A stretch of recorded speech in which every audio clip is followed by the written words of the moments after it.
بہت مشکل ہے بات سمجھانا، بہت مشکل. مثال سے بات سمجھائیں گے ہمیشہ، مثال سے بات سمجھائیں. آپ کے مطلب کی دلیل پیش کرنا اس کے ذمے نہیں ہے. میں اکثر ایک مثال دیتا ہوں. میں نے کورٹ میں فرض کرو یہ عدالت میں دعویٰ کیا کہ جمشید مجھ سے 2 لاکھ روپے لے کے کھا گیا ہے. جمشید بھائی پریشان نہ ہو، میں پھر یہ کیس الٹا بھی کروں گا کہ جمشید سے میں نے 2 لاکھ روپے لے کے کھا گیا تاکہ جمشید بیلنس ہو جائے، ٹھیک ہے نا. لیکن میرا بیلنس پھر خراب ہو جائے گا نا. تو پھر فی الحال ہم اس جمشید کی بات کر رہے ہیں جو بیان نہیں سن رہے، تو اس جمشید کی بات کر رہے ہیں. آپ نے کیس کیا عدالت میں کہ جمشید نے مجھ سے 2 لاکھ روپے لیے ہیں. دلیل کس کے ذمے؟ جمشید کے ذمے. جمشید کے ذمے کہ میں نے نہیں لیے، یا میرے ذمے ثابت کروں کہ اس نے لیے ہیں. میں نے 2 گواہ پیش کر دیے، ایک غفار اور ایک وسیم.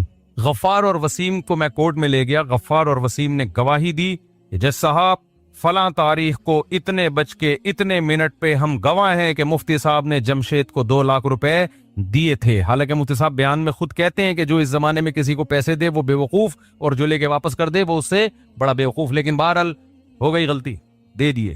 تو کورٹ میرے حق میں فیصلہ کرے گی کہ نہیں کرے گی؟ پہلے جرح کرے گی کہ یہ ایسا تو نہیں غفار اور وسیم مفتی صاحب کے کوئی رشتہ دار ہو، نہیں بھائی بالکل نیوٹرل لوگ ہیں، ان کا کوئی لین دین نہیں ہے. کورٹ فیصلہ کر دی. جمشید کہتا ہے میں ان گواہوں کو نہیں مانتا. ستار اور کلیم گواہی دیں، ستار اور کلیم گواہی دیں گے کہ میں نے ان سے پیسے لیے تو میں مانوں گا. ستار اور کلیم کے علاوہ میں نہیں مانوں گا. عدالت کہے گی بھائی اس کے ذمے دلیل پیش کرنا تھی جو انہوں نے پیش کر دی ہے. دلیل کہتے ہیں کسی چیز کا ایسا ہونا کہ اس کے تصور سے کسی دوسری چیز کا تصور لازم آئے. نہیں ہے بات سمجھ میں؟ بھائی ہمیں سورج کی روشنی نظر آتی ہے، اس سے ہمیں صاف پتہ چل جاتا ہے کہ سورج نکلا ہوا ہے. سورج کی روشنی سے فوراً دماغ میں آئے گا کہ سورج موجود ہے. تو روشنی دلیل ہے کس کی؟ سورج کے وجود کی. 2 بندوں نے گواہی دے دی، دونوں عادل ہیں، سچے ہیں، جھوٹ بولتے ہوئے کبھی انہوں نے جھوٹ نہیں بولا، سب لوگ گواہی دے رہے ہیں. تو ان کی گواہی سے یہ ثابت ہو گیا کہ بھائی اس نے 2 لاکھ روپے لیے ہیں. اب کورٹ فیصلہ کرے گی ان کی گواہی پہ. تو اب اگر جمشید یہ کہتا ہے کہ نہیں میں یہ نہیں گواہ مانتا، کوئی اور گواہ لے کر آؤ، یا کلیم گواہی دے گا اور محمود گواہی دے گا تو میں مانوں گا، تو جج کہے گا بھائی اس کے ذمہ دلیل پیش کرنی تھی جس سے اس کا دعویٰ ثابت ہو گیا. آپ کا جس دلیل کا مطالبہ ہے وہ دلیل مدعی کے ذمہ بولو نہیں. سمجھ آ رہی بات کہ نہیں آ رہی؟ اب سمجھو بات کو. مذہب یہ کہتا ہے کہ دلیل کے بغیر کوئی بات نہیں مانی جائے گی. سائنس بھی کہتی ہے کہ ایویڈنس اور ثبوت کے بغیر کوئی بات نہیں مانی جائے گی. تو مذہب کہتا ہے ایویڈنس کے بغیر بات نہیں مانی جائے گی. لیکن سائنس میں ایویڈنس کسی اور چیز کو کہا جاتا ہے، سائنس کے ایویڈنس کچھ اور ہوتے ہیں. لیکن بہت سی جگہوں پہ ہمیں مدعا کو ثابت کرنے کے لیے سائنسی دلائل کے علاوہ بھی دلائل پوری دنیا میں مانے جاتے ہیں، ان کو ایکسپٹ کیا جاتا ہے. ایک آسان مثال میں دیتا ہوں، وہی جمشید کو ہم دوبارہ رڑ دیتے ہیں. میں نے کورٹ میں جمشید کے خلاف 2 گواہ پیش کر دیے کہ جج صاحب یہ دونوں گواہ ہیں کہ جمشید نے پیر کے دن اتنے بج کے اتنے منٹ پہ مجھ سے 2 لاکھ روپے لیے تھے. جمشید صاحب کوئی سائنسدان نکلے اتفاق سے. جمشید نے کہا کہ میں یہ ثبوت نہیں مانتا، میں سائنس کو مانتا ہوں. میں کس کو مانتا ہوں؟ بولو. سائنس سے ثابت کرو کہ میں نے 2 لاکھ روپے لیے ہیں. کسی کا باپ بھی ثابت کر سکتا ہے سائنس سے. ہاں کیمرے لگے ہوئے ہوں ثابت کیا جا سکتا ہے، ویڈیو ریکارڈنگ ہو رہی ہے اس کی، وہاں کیمرے بھی نہیں تھے. سائنس سے یہ تو کیا جا سکتا ہے کہ یہ گواہی دے رہے ہیں کہ پیر کے دن اتنے بج کے اتنے منٹ پہ فلاں تاریخ کو. اب سائنس نے کیلکولیشن کر کے یہ بتا دیا فلاں تاریخ کو پیر کا دن بیٹھ ہی نہیں رہا ہے. صحیح ہے نا؟ یہاں تک تو سائنس مدد دے سکتی ہے کہ یہ جج صاحب پیر کے دن. تبھی ہم کہتے ہیں کہ یہ جو چاند دیکھ کے فیصلہ کرتے ہیں نا، اس میں فلکیات سے مدد تو لی جائے گی، لیکن فلکیات پہ حکم کا مدار نہیں ہے، کیونکہ شریعت نے اس میں چاند دیکھنے پر حکم کا مدار رکھا ہے، رؤیت. ہاں اس رؤیت میں فلکیات سے مدد لی جائے گی. مثال کے طور پر ایک آدمی کہتا ہے میں نے چاند دیکھا، تو علماء اس سے پوچھیں گے کہاں دیکھا؟ وہ کہے گا فلاں جگہ دیکھا. کس اینگل میں دیکھا؟ جی اس اینگل میں دیکھا. اب فلکیات کی کیلکولیشن کی تو پتہ چلا اتنے بج کے اتنے منٹ پہ یہاں چاند ہونے کا امکان ہی نہیں ہے، یا ہے مگر اس اینگل سے ہے ہی نہیں، تو اس نے دیکھا کہاں سے ہے؟ تو اس بیس پہ اس کی گواہی کو رد کیا جا سکتا ہے. یہ بالکل ٹھیک ہے. اسی طرح خوب اچھی طرح یہ بات سمجھ لو، کوئی مذہب اگر کوئی بات دعویٰ کرتا ہے اور وہ سائنس کے ثابت شدہ اصولوں کے خلاف نکلتی ہے تو یہ اس کی علامت ہے کہ مذہب ہی غلط ہے، یہ ثابت شدہ اصولوں کے خلاف نکلتی ہے. لیکن یہ بات کرنا کہ دلیل صرف سائنس دانوں کے بنائے ہوئے بتائے ہوئے اصولوں ہی کو کہا جاتا ہے، یہ دعویٰ پوری دنیا میں نہیں کہیں بھی نہیں مانا جاتا. یہ گواہوں پہ فیصلے ہوتے کہ نہیں ہوتے؟ قتل تک کے فیصلے گواہوں پہ ہو جاتے ہیں. ایک آدمی نے کسی پہ دعویٰ کیا کہ اس نے میرے باپ کو اس نے قتل کیا ہے، عدالت کہے گی گواہ لے کر آؤ، یہ 10 گواہ لے کر آ گیا، کوئی ان کے پاس ویڈیو ریکارڈنگ نہیں ہے، لیکن وہ 10 کے 10 ایک بیان پہ متفق ہیں کہ ہم نے دیکھا ہے کہ فلاں شخص نے مارا ہے۔ اب مقتول یہ کہہ سکتا ہے کہ میں سائنسی دلائل کو مانتا ہوں، کہہ سکتا ہے؟ بولو نہیں، بلکہ جج کہے گا کہ 10 آدمی جن کا قاتل سے یا مقتول سے کوئی مفاد نہیں ہے، کوئی ضد نہیں ہے، 10 کے 10 گواہی دے رہے ہیں، اور ان کا جھوٹا ہونا بھی کہیں ثابت نہیں ہے، ان کی سیرت ان کے محلے والوں سے ہم نے پوچھا، ان کے بارے میں سب کہہ رہے بھائی نیک لوگ ہیں، تو یہ اتنا بڑا جرم نہیں کر سکتے کہ کسی کو بے گناہ لٹکا دیں۔ تو اس سے پتا چلا کہ کسی قابل اعتماد اور سچے آدمی کی خبر وہ بھی پوری دنیا میں دلیل سمجھی جاتی ہے کسی بات کو ثابت کرنے کے لیے۔ سمجھ میں آ رہی ہے بات کہ نہیں آ رہی ہے؟ پوری دنیا میں کسی جس کا سچا ہونا ثابت ہو جائے، اس کا دعوے کو بھی پوری دنیا میں کیا سمجھا جاتا ہے؟ دلیل سمجھا جاتا ہے۔ تو مذہب کے ذمے صرف یہ ثابت کرنا ہے کہ جو اپنے آپ کو پیغمبر ہونے کا دعویٰ کر رہے ہیں، محمد صلی اللہ علیہ وسلم، وہ یہ کہہ رہے ہیں کہ میں خدا کا بھیجا ہوا پیغمبر ہوں، ان ہوا الا وحی یوحا، میری زبان سے جو کلام نکلے گا اس کا ذمہ دار کون ہے؟ اللہ ہے، میں پیغمبر ہوں اللہ کا۔ تو اللہ کے ذمے یہ ثابت کرنا ہے کہ یہ سچے پیغمبر ہیں، یہ جھوٹے نہیں ہیں۔ جب اللہ یہ دلائل سے ثابت کر دے، اس کے بعد نبی کے ہر بیان کو کہ ایویڈنس کی ہمیں ضرورت نہیں ہے، پھر ایویڈنس پہ ایویڈنس مانگنا یہ حماقت ہے۔ سمجھ نہیں آ رہی میرے خیال ہے بہت؟ مثال کے طور پر 10 گواہ پیش کر دی ہم نے کہ بھئی یہ فلانے نے قتل کیا ہے، اب یہ ایویڈنس ہے نا، اب جج کہہ رہے ہیں اس ایویڈنس کے سچے ہونے کے ایویڈنس پیش کرو، تو ہم کہیں گے جج صاحب پھر اس ایویڈنس کے سچے ہونے کے جب ایویڈنس پیش کریں گے تو اس ایویڈنس کے بارے میں آپ کہیں گے کہ یہ سچے ہیں، ان کے سچے ہونے کے ایویڈنس پیش کرو۔ پھر جب ان کے سچے ہونے کے ایویڈنس پیش کریں گے تو آپ کہیں گے اس کی کیا دلیل ہے کہ یہ سچے ہیں، اس کے سچے ہونے کے ایویڈنس پیش کرو۔ جج صاحب اتنے دنوں میں قاتل جو ہے نا وہ ویسے ہی 99 سال کا ہو جائے گا اور اس کو لٹکانے کی ضرورت ہی نہیں رہے گی۔ نہیں آ رہی سمجھ میں بات؟ تو ایویڈنس پیش کرنا ضروری ہوتا ہے، ایویڈنس کی ایویڈنس پیش کرنا ضروری نہیں ہوتا۔ تو اللہ کے ذمے ہے کہ جب کوئی شخص یہ دعویٰ کرے کہ میں خدا کا بھیجا ہوا پیغمبر ہوں، مجھے خدا نے لوگوں کی ہدایت کے لیے اور لوگوں کو اپنا پیغام پہنچانے کے لیے سلیکٹ کیا ہے، تو اللہ کے ذمے ہے کہ اس کا سچا ہونا ثابت کرے۔ یہ ایویڈنس کس کے ذمے ہے؟ اللہ کے ذمے۔ اور جب اللہ ثابت کر دے تو پھر اس سچے پیغمبر کی ہر بات کو ثابت کرنا اللہ کے ذمے نہیں ہے۔ اگر یہ اللہ کے ذمے ہوتا تو پھر اس پیغمبر کا سچا ہونا ثابت کرنے کی کیا ضرورت تھی؟ نہیں آئی میرے خیال ہے بات؟ جنت کی حوریں اگر لیب میں نظر آنا ممکن ہوتا یا سائنس سے اس کا